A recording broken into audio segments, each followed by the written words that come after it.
تنقط تاني، عايزالها جلدة. نادي الزمالك بيتعادل في المباراة الثانية على التوالي ليه بعد الهزيمة الأولى اللي كانت من أسوان 2-1، ثم التعادل مع الداخلية 1-1 في آخر ثانية، ثم اليوم التعادل مع زعيم الصغر الاتحاد السكندري. حتى الآن لكي يكون الفارق 4 نقاط، وفي حال فوز النادي الأهلي غدا سيكون 7 نقاط. ولكن قبل ما أبدأ في التفاصيل نخش بالمقدمة بتاعتنا. السلام عليكم ورحمة الله وبركاته أعزائي المشاهدين المتابعين من كل مكان، معكم محمد المصري من برنامج استاد المصري. حلقة اليوم حلقة تكون مليئة بالأحداث المثيرة والكثيرة، ولكن فضلا وليس أمرا قبل بداية الحلقة ما تنساش تعمل لايك وتسجل اشتراكك بالقناة لو أنت مش مشترك عشان نكبر مع بعض، وتفعل زر الجرس عشان يوصلك كل جديد. لينك الفيسبوك عندك فوق الكومنت، تقدر تعمل اد او فولو. صلي على رسول الله عليه افضل الصلاه وازكى السلام. بسم الله الرحمن الرحيم. في يوم التعادلات العالمي في الدوري المصري وفي الايجيبشن ليج، في يوم التعادلات المثير، يتعثر نادي الزمالك في المباراه الثالثه ليه على التوالي بعد الهزيمه من اسوان بثنائيه مقابل هدف، ثم التعادل مع الداخليه في اللحظه الاخيره بكره كانت ضربه مرمى اصلا واتحسبت كورنر وجابوا منها هدف غير شرعي، ثم اليوم التعادل مع الاتحاد السكندري لكي يواصل الفريق الابيض نزيف النقاط بعد ما كان في مشكله لثنائي ايضا اللاعبين احمد ابو الفتوح وعبد الله جمعه، بعد ما طلع رئيس النادي وقال ان هم بيتعاطوا مواد مخدره. فالمصائب لا تاتي فرادى، بتيجي مره واحده. الزمالك بيتعثر، ولكن هل النادي الاهلي بكره هيمسك في التعثر ده ويقدر يوسع الفارق ل7 نقاط؟ طيب في حال فوز الاهلي بكره على المصري بمشيئه الله هيكون الفرق 7 نقط، هيكون المواجهه للفريقين فيما بعد هيكونوا ما بين بعض الاهلي والزمالك. في حال فوز الاهلي هيكون الفرق 10 نقط، كده الاهلي هيكون اخذ الدوري اكلينيكيا، لان استحاله نادي الزمالك هيقدر يعوض الفارق ده، وباذن الله الاهلي يقدر يرجع اللقب الغائب منذ عامين والدوري يكون في الجزيره. فباذنك يا رب الفوز يكون حلفنا بكره امام مواجهه المصري البورسعيدي، وايضا على نادي الزمالك يوم 21 عشان النادي الاهلي قبل المؤجلات بتاعته ما تتم يكون متصدر ومريح باله ويلعب في كاس العالم وفي دوري الابطال وهو مطمن، وما تكونش في عليه اي ضغوط نفسيه من قبل الاعلام او من قبل الجماهير. فده كله هيتحدد في الماتشين اللي جايين، ماتش بكره بتاع المصري البورسعيدي وماتش الزمالك. الاهلي لو كسب الماتشين دول بقولها لك من دلوقتي وافتكر الكلام ده، مبروك الدوري للنادي الاهلي. ندخل على موضوعاتنا ونخش على تصريح قاله كابتن ايمن الرمادي المدير الفني لنادي اسوان. قال لك بان لعيبه اسوان جسمها بقى لونه اصفر من التعب ومن السفر رايح جاي ومن سوء التغذيه، وان لازم يتوفر طباخ او شيف يكون على قدر المفهوميه بالاحتياجات الغذائيه للاعبين عشان اللعيبه بدات تتغير. وانا بعلن من مكاني ده كابتن ايمن الرمادي مش محمد المصري، بان في مشاكل هتكون موجوده في الفريق الفتره الجايه. ده الكلام اللي قاله جون اوكلي مهاجم نادي المقاولين العرب. قال لو خيروني ما بين النادي الاهلي والزمالك اكيد طبعا هختار كفه النادي الاهلي. انا حابب العب في نادي بطولات كبير، حابب العب في نادي القرن، نادي بحجم قيمته وعراقه النادي الاهلي، حابب يكون ليا تاريخ ويكون ليا رصيد. وباذن الله في حاله ان تم شرائي من قبل النادي الاهلي بوعد الجمهور ان اقدم كل ما عندي. ده الكلام اللي قاله مهاجم المقاولين العرب. بكره في 2 مهددين بالغياب عن مباراه الزمالك حال تلقيهم بطاقه صفراء، ومنهم اللاعب محمود متولي وياسر ابراهيم. الاثنين دول هم اللي متهددين في حال حصولهم بكره على كارت اصفر، فده هيكون الانذار الثاني ليهم، اذا هيكونوا غايبين عن مباراه نادي الزمالك. ده بالنسبه لمحمود متولي والياسر ابراهيم.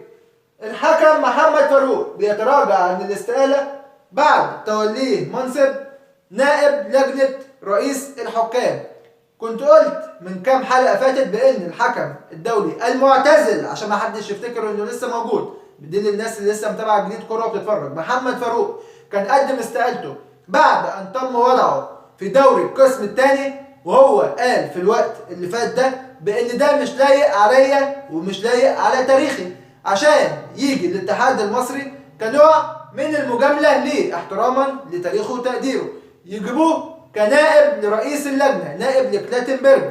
ولكن محمد فاروق احنا زي ما احنا عارفين ملوش اي مصالح شخصيه، لا مع اهلي ولا مع الزمالك ولا مع اي فريق تاني. المصائب لا تأتي فرادى بالنسبة لنادي الإسماعيلي. الفيفا يوجه رسالة قوية للدراويش. إيه هي نص الرسالة والمحتوى اللي كان موجود؟ بأن نادي الإسماعيلي يدي مستحقات لاعب الفريق، كان لاعب الفريق السابق اسمه دوريجاري، بأن نادي الإسماعيلي لسه ما سددش ليه بقية مستحقاته. وكم طيب مستحقاته؟ 1,360,000 دولار. انت متخيل نادي الاسماعيلي عليه للاعيب واحد 1,360,000 دولار؟ ده طبعا بالاضافه للفايده السنويه اللي هي 5%. طيب الموضوع ده بقاله قد ايه؟ بقاله سنه ونص، يعني دلوقتي الفايده هتكون 7.5% بالنسبه لل1,360,000 دولار. وفي حال عدم السداد خلال شهر ونص أي 45 يوم سيتم إيقاف القيد لنادي الإسماعيلي لمدة 3 فترات متتالية، يعني 3 مواسم. نادي الإسماعيلي اللي بيمر بأزمة كبيرة مالية وبأزمة في الجهاز الإداري والفني واللاعبين، بيجي كمان اللاعب دوريجاري اللي كان موجود من سنة ونص بأن له 1,360,000 دولار، والاتحاد الدولي الفيفا ألزم الإسماعيلي بتسديدهم خلال شهر ونص. ولكن هل ده هيحصل؟ احنا لينا عينين وبنشوف. ممكن يحصل، ممكن الجماهير تتبرع، ممكن حد من رجال اعمال يتبرع، ولكن في حال عدم السداد هيتم وقف القيد. دي مشكله كبيره جدا لفريق نادي الاسماعيلي بغض النظر عن الخلافات اللي موجوده جوه النادي. ومن جديد تعود قصه احمد ابو الفتوح وعبد الله جمعه، ولكن بتعود ازاي؟ بان اللجنه المصريه لمكافحه المنشطات والمخدرات بعتت رسالة أخيرة، واللجنة بتسأل عن الثنائي هل تم عمل تحاليل ليهم ولا لأ. وزي ما شفنا الاثنين ما كانوش موجودين في القائمة بتاعة النهاردة، إذا معنى إنهم ما كانوش موجودين التحاليل هتتم. طيب في حال عدم ثبوتها اللعيبة موقفها سليم 100% وهتشارك عادي. في حال عدم ثبوتها، وفي حال ثبوت تعاطي أي أحد من اللاعبين من هذه المواد سيتم وقفه لمدة 2 عام كاملين وايضا تغريمه. وكلنا كنا شفنا ان عبد الله جمعه طلع اعتذر، معنى كده ان كان في حاجه. ولكن كل ما الوقت بيعدي كل ما مفعول المخدر او الحاجه اللي تعاطوها مفعولها بيقل. عشان كده نادي الزمالك عمال يديهم فرصه، مش هيكونوا موجودين في القايمه، في التدريبات هيكونوا موجودين عادي، مش هدخلهم في السكواد بتاع المباراه الجايه، ده عشان المفعول يقل وما يكونش في مشاكل لا على اللعيبه ولا على النادي. محمد مصلحي رئيس الاتحاد السكندري قال ان الاهلي يمكنه ارجاع اي لاعب من الثنائي، ولكن سنقوم باخذ لاعب اخر. ده التصريح اللي قاله المهندس محمد مصلحي رئيس نادي الاتحاد. ده بالنسبه للاعب محمد محمود واللاعب زياد طارق، بان النادي الاهلي لو عايزهم في اي وقت يقدر ياخدهم هما الاثنين او ياخد على الاقل واحد منهم، ولكن هناخد واحد بديل ليه من النادي الاهلي. ده كان التصريح بتاعه. والنهارده مباريات اليوم، الداخليه والبنك الاهلي في مباراه مثيره انتهت بالتعادل الايجابي 3-3. فيوتشر وبيراميدز تعادل 1-1. سموحه وطلائع الجيش 2-1 لسموحه. واخيرا الاتحاد والزمالك 0-0. ولكن نادي فيوتشر كان جاله ضربة جزاء في الدقيقة 12 عن طريق مروان محسن، ولكن تصدى لها محمد الشناوي. عشان تيجي ضربة جزاء تانية ويحصل ويسجلها اللاعب بوبو لاعب محمد رضا فريق فيوتشر، ثم التعادل في الدقيقة 80 لفريق بيراميدز، وفي الدقيقة 90 بيتم طرد عبد الله السعيد أيضا. ولكن إيه اللي حصل تاني؟ بعد ما خد الكارت الأحمر وهو لسه في الملعب المباراة كملت مشيت، الحكم أمر باستئناف اللعب. دي حاجات ما بنشوفهاش إلا في الدوري المصري. طيب اليوم لو كان فيوتشر فاز، هو كده الفرق ما بينه وما بين نادي الزمالك نقطة واحدة، كان هيكون الفرق 3 نقط. ولكن حتى الآن كل الأمور ماشية في طريق النادي الأهلي. فيوتشر اتعطل وعطل بيراميدز أيضا عن التقدم، الاتحاد السكندري عطل الزمالك، إذا الطريق مفتوح للنادي الأهلي، الدوري بينادي الأهلي. الكلام ده حاليا في إيد مين؟ في إيد لاعيبة النادي الأهلي. الفرص مش هتجيلك كل مرة، الفرص مش هتخدمك كل مرة، عليك انك تتمسك في الفرصة كويس جدا وتستغل تعثر باقي المنافسين عشان تقدر تكمل مشوارك وتقدر تبعد بأكبر قدر من النقاط وتكون متصدر لوحدك. فبإذن الله أتمنى من ربنا الرجالة يكونوا على قدر المسؤولية بكرة قدام نادي المصري البورسعيدي، بل وتزيد الغلة أمام الغريم التقليدي نادي الزمالك يوم 21 عشان يتصدر النادي الأهلي الدوري في الصورة وفي مشهد كامل.